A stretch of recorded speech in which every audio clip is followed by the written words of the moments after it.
dari kelompok 8 ingin menampilkan pembelajaran melalui via video yang berjudul Aliran Al-Maturidiyah dengan dosen pembimbing yaitu Dr. Ja'far MA. Adapun kelompok ini disusun oleh saya sendiri yaitu Ayus Reski dan teman saya Nurul Fitriyah. Baik, dimulai dari aliran Al-Maturidiyah. Pertama yaitu sejarah aliran Al-Maturidiyah.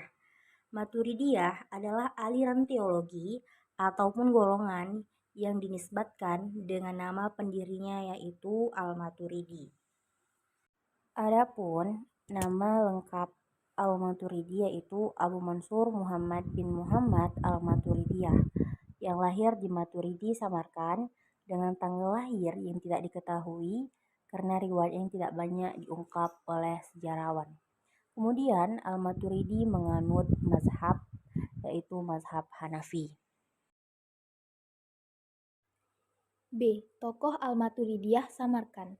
Nama aslinya Muhammad ibnu Muhammad Abu Mansur Al-Maturidi yang asalnya dari Maturidi yaitu sesuatu daerah yang di Samarkand. Sehingga terkadang namanya disandarkan pada Samarkand dan bisa dipanggil Abu Mansur Muhammad ibnu Mahmud Al-Maturidiyah Samarkand. Abu Mansur Al-Maturidi merupakan seorang teologi, mutakallimin, pembentuk ilmu kalam. Semasa hidupnya, Al-Maturidi banyak menerima ilmu dari guru, di antaranya Abu al-Nars Ahmad ibnu al-Abbas al-Bayyadi, Ahmad bin Ishaq al-Furjani, dan Nas ibnu Yahya al-Balkhi yang merupakan ulama terkemuka dalam mazhab Hanafiyah. Al-Maturidi merupakan pengikut setia dari Abu Hanafiyah yang terkenal dengan keabsahan pendapat akal. Tokoh Al-Maturidiyah Bukhara yaitu Al-Bazdawi. Al-Bazdawi lahir di Hudud yaitu sebuah negeri di Baghdad pada akhir 400 Hijriah atau 1010 Masehi. Nama lengkapnya adalah Ali ibnu Abi Muhammad Al-Husain ibnu Abdul Al-Karim ibnu Musa ibnu Isa ibnu Mujahis Al-Bazdawi. Al-Bazdawi ini adalah seorang tokoh yang sangat berpengaruh pada saat itu. Hal itu dikarenakan dia berhasil bergabung dengan sub aliran Al-Maturidiyah yang kemudian dikenal sebagai Al-Maturidiyah Al-Bukhara. Selain itu, Al-Bazdawi juga memiliki gelar yaitu Al-Mujtahid fi Al-Musil, yang artinya mujtahid yang tidak berijtihad sepanjang masih ada imamnya. Maka mereka berijtihad untuk memecahkannya. D. Mengenal Al-Maturidi, epistemologi kalamnya. 1. Fungsi akal dan wahyu ilmu kalam. Ilmu yang secara khusus membahas tentang masalah ketuhanan. Yang kedua, perbuatan manusia.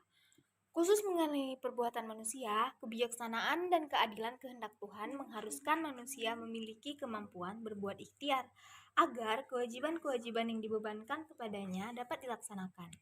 Yang ketiga, kekuasaan dan kehendak mutlak.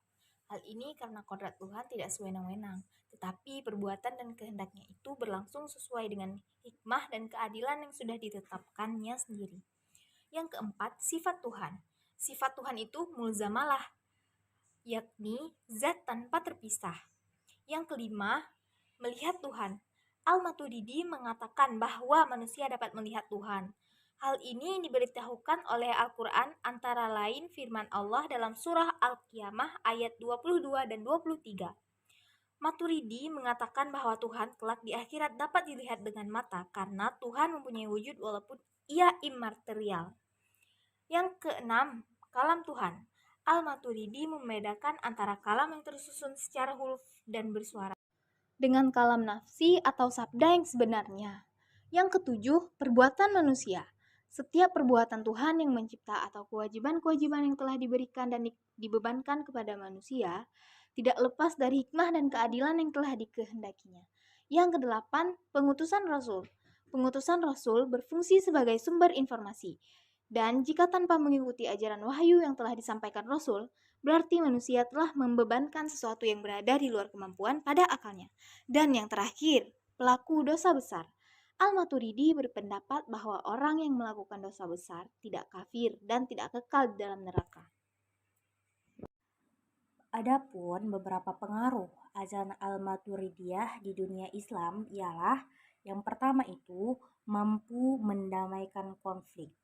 Jadi Al-Maturidiyah ini jika kita memiliki konflik, Al-Maturidiyah dapat mendamaikannya. Kemudian dengan buku-buku karya Al-Maturidi dapat dijadikan pegangan dalam memahami ilmu kalam lebih jauh. Kemudian yang ketiga, doktrin kalam Al-Maturidi mampu jelas pada Al-Quran dan Sunnah, ataupun nampak jelas pada Al-Quran dan Sunnah.